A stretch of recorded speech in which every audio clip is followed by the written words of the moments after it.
एक आदमी बैठा हुआ आशिक रसूल है। सुभान अल्लाह। मिंबर से लेकर के जमीन तक जितने बैठे हैं ये सब शाख है और दुनिया में आशिक रसूल से बड़ा कोई नहीं होता। यहाँ कोई वीआईपी नहीं बैठा है, यहाँ सब वीवीआईपी लोग बैठे हुए हैं। यहाँ कोई बादशाह नहीं बैठा है, यहाँ सब के सब बादशाह जिस पे रश्क करे वो बैठे हुए हैं। और बादशाह तो बादशाह है, बादशाह कोई एक मुल्क का बादशाह होता है, बादशाह कोई दो मुल्क का बादशाह होता है, जिसे दुनिया सिकंदर आजम कहती है। अगर सिकंदर इस वक्त मौजूद होता तो मैं उस सिकंदर को चैलेंज के साथ इस मिंबर के नीचे बिठा के कहता, इनके मुकद्दर पे तू रश्क कर, तू क्या मुकद्दर का सिकंदर है और तेरी औकात क्या है, तुझसे बड़ा महरूम कौन है कि तू ईसा अलैहिस्सलाम की विलादत से पहले पैदा हुआ और तूने 16 साल मेहनत की और 16 साल मेहनत के बाद तूने आधी से ज्यादा दुनिया फतेह की। लेकिन तू ही कहता था ना कि जब मैं जनाजे में जाऊंगा तो मेरे दोनों हाथ बाहर कर देना ताकि मैं हाथ खाली लेकर के जाऊं। मुसलमानों, जो बात मैं कर रहा हूं ये तकरीर नहीं बल्कि ये दिल की आवाज है। अगर ये बात तुमने समझ लिया तो तुम अपने मुकद्दर पे रश्क करोगे। कोई सिकंदर किसी की कोई औकात नहीं है तुम्हारे सामने। मेरी बहनों की भी तवज्जो चाहता हूँ। 16 साल मेहनत करके जिसने जंगल और बियाबान में घास फूस पर सोया और आधी से ज्यादा दुनिया फतेह की, जब जनाजे में गया तो खाली हाथ गया और उसको क्या मिला? आधी से ज्यादा दुनिया की हुकूमत मिली और हाथ खाली गया।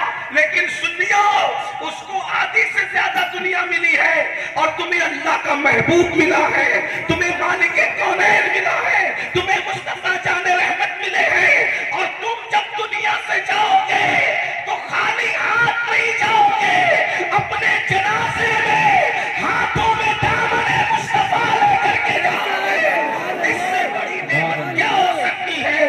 और अगर तुम दामन मुस्तफा ले जाने में कामयाब हो गए तो मेरे इमाम कहते हैं, नकीरैन करते हैं ताज़ीम मेरी। अरे ये इंसान क्या इंसान, फरिश्ते भी तुम्हारी ताज़ीम करेंगे। नकीरैन करते हैं ताज़ीम मेरी, फिदा होके तुझ पे ये इज्जत मिली है। किस बुनियाद पर? तुम्हारे हाथों में दामन मुस्तफा अगर रह गया, जनाजे में तुम दामन मुस्तफा ले गए, फरिश्ते तुम्हारी ताज़ीम करेंगे, तुम्हारी कब्र जन्नत के बागों में से बाग बन जाएगी। अगर उलमा बैठे हुए पीछे तो मैं उनकी तवज्जो चाहता हूँ दुआ लेने के लिए। तुम्हें जन्नत में जाने की जरूरत नहीं है, जन्नत तुम्हारी कब्र में सिमट आएगी और तुम्हारी कब्र जन्नत के बागों में से बाग बन जाएगी। ये कब होगा? जब तुम नबी से वफा कर लोगे, रसूलुल्लाह से वफा कर लोगे। तुम सबके सब आशिक रसूल है। अब बस एक बात करके बात पूरी कर लेना है, जितनी देर में आप समझ लें। अल्लाहु अकबर। नबी से वफा किसे कहते हैं? नबी ये पाक से वफादारी का मतलब क्या है? तुम सब आशिक रसूल हो ना मेरे भाई, तो अब बताओ रसूलुल्लाह से हमें वफा करना है, अल्लाह हमारा होगा अगर हमने नबी से वफा कर ली। इकबाल ने तक कहा था कि मोहम्मद से वफा तूने तो हम तेरे हैं, कि मोहम्मद से वफा तूने तो हम तेरे हैं। अरे ये जहां चीज है क्या, लौहो कलम तेरे हैं। तुम रोजी रोटी के लिए परेशान हो, खुदा तुम्हारा हो जाए अगर तुम नबी से वफा कर लो। अरे तुम अल्लाह अकबर बिटिया की शादी के लिए परेशान हो, खुदा तुम्हारा हो जाए अगर तुम नबी से वफा कर लो। अल्लाह अकबर। ये नौकरियां क्या चीज है, दुनिया तुम्हारी गुलाम बन जाए अगर तुम नबी से वफा कर लो। नींद की गोली खा करके तुम्हें नींद नहीं आती, नींद क्या चीज है, जन्नत तुम्हारे पास सिमट आए। अल्लाह अकबर। अगर तुम नबी से वफा कर लो मेरे भाई, नींद क्या चीज है? क्या आपने नहीं सुना? अल्लाह अकबर। वो बगदाद का बहलूल जिसे दुनिया बहलूल दाना कहती है, वो दीवाना घरौंदा बनाकर जन्नत बेचता है बादशाह की बीवी को। अल्लाह अकबर। नबी की वफा कितनी बड़ी चीज है। अब यहाँ एक सवाल पैदा होता है, आप सबसे माफी चाहते हुए, क्या हम नबी के वफादार हैं? मिलाद मनाने वालों, 1500 साल वाला, जश्न मनाने वालों, कुमकुमे लगाने वालों, झंडे लगाने वालों, अपने घरों को सजाने वालों, मुजलसा सजाने वालों, मुरीद होने वालों, कादरी, बरकाती, रजवी, अशरफी, चिश्ती, वारसी, मदारी, सब बनने वालों, क्या हमारे अंदर वफादारी है नबी की? याद रखना, अगर नबी की वफादारी है तो तुम कादरी हो, वरना तुम कादरी कहलाने के हकदार नहीं हो। अगर तुम नबी के वफादार हो तो तुम चिश्ती हो, वरना तुम चिश्ती कहलाने के हकदार नहीं हो। अगर तुम नबी के वफादार हो तो तुम मदारी हो, वरना तुम मदारी कहलाने के हकदार नहीं हो। अगर तुम नबी के वफादार हो तो तुम रज़वी हो, वरना रज़वी कहलाने के हकदार नहीं हो। आप कहेंगे अमीनुल कादरी ये नबी की वफादारी क्या होती है? मैं उसको एक मिसाल से समझाता हूँ और बात पूरी होगी, क्योंकि बात हो चुकी। पौने 2 घंटा जब नबी की नात हुई तो बात हो गई। इसलिए कि जिक्र नज़्म में किया जाए या नस्र में किया जाए, जिक्र होता है, महबूब का जिक्र होता है। अल्लाह अकबर, अल्लाह अल्लाह। अब यहाँ 2 सवाल करना है मुझे आपसे, क्या हम नबी के वफादार हैं? अल्लाह अकबर। मिसाल के जरिए समझो, एक बंदा है, तवज्जो करना, बहुत ध्यान से सुनना। मैं देख रहा हूँ आप लोग बहुत तवज्जो से सुन रहे हो, और याद रखना तकरीर इतनी तवज्जो से नहीं सुनी जाती, दिल का दर्द ही संजीदगी से सुना जाता है। जब कोई दिल का दर्द बयान करता है तो आदमी कान लगा के सुनता है, क्या कह रहा है जरा सुनो तो सही, बाद में नतीजा निकालेंगे।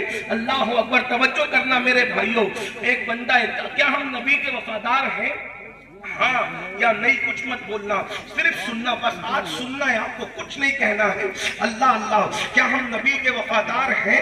एक बात कहूं, अगर नबी के वफादार हो जाओगे ना तो नबी तुम्हारी मैयत के दिन तुम्हारे घर तुम्हें लेने आएंगे।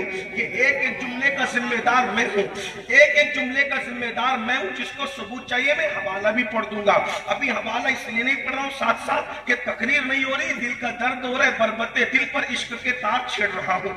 अगर माइक वाला भैया यहाँ मौजूद है, उससे गुजारिश है कि थोड़ा सा माइक की आवाज अगर वो खोल देगा तो अल्लाह तबारक व तआला उसके रिस्क का, उस रिस्क को खोल देगा इंशाल्लाह, उसके सवाल मुकद्दर को खोल देगा इंशाल्लाह। माइक बहुत अच्छा है लेकिन थोड़ी सी आवाज खुल जाए। तो अर्ज ये कर रहा था, क्योंकि ये बात थोड़ी खुले फिजा में कहने की है जो अब मैं कहने जा रहा हूँ। क्या हम नबी के वफादार हैं? अगर हम नबी के वफादार हो जाए, लोग कहते हैं नबी कब्र में तशरीफ लाते हैं, मैंने कहा आते सबकी कब्र में, लेकिन जो वफादार होता है मरने से पहले हुजूर उसके सराहने होते हैं, उसको लेने खुद आते हैं। अब बताओ, जिसको लेने रसूलुल्लाह आए उसको कब्र का खौफ क्या है? बल्कि मैं तो कहता हूँ यूसुफ अलैहिस्सलाम को देखें तो उंगलियां कटने का दर्द न हो, जाने यूसुफ सामने हो तो रूह निकलने का मजा क्या होगा। मेरे इमाम कहते हैं जान तो जाते ही जाएगी कयामत, ये है जान तो जाते ही जाएगी कयामत ये है। अब यहाँ मरने पे ठहरा है नजारा तेरा, अब यहाँ मरने पे ठहरा है नजारा तेरा। गौर कीजिएगा, जो नबी के वफादार होते हैं नबी उनको लेने तक आते हैं। अल्लाह अकबर। फिर कब्र में उसको बाद में उतारा जाता है, पहले रसूलुल्लाह उसकी कब्र में खुद तशरीफ लाते हैं, उसके उतरने से पहले हुजूर आते हैं उसको सहारा देने के लिए। कोई वफादार होकर तो देखे, बस इतनी सी बात है। तो क्या हम नबी के वफादार हैं? हजारों लोग सरे शाम से लेकर अभी रात निस्फ गुजर चुकी, रात की सियाह जुल्फें उसके कमर से नीचे ढलक कर घुटनों की तरफ बढ़ रही है। ऐसे में आप यहाँ इश्क रसूल में बैठे हुए इतनी गर्मी में सुन रहे हो, क्या हम नबी के वफादार हैं? मैं कोई फतवा देने नहीं आया, लेकिन अपने आप से पूछो, दिल सबसे बड़ा मुफ्ती होता है। क्या हम नबी के वफादार हैं या नबी पे जुल्म करने वाले हैं? नबी पे जुल्म करने वाले हो या नबी से वफा करने वाले हो? नबी से जफा करने वाले हो या नबी से वफा करने वाले हो? क्या हम नबी के वफादार हैं? बस इतनी सी बात है। अब आपसे पूछता हूं, एक शख्स है, एक शख्स एक देहात में रहता है, देहात में रहता है, उसके घर में फाका कशी है, फाके पे फाका है, फाके पे फाका है। वो शख्स जो है, आपके ये गांव का नाम क्या है?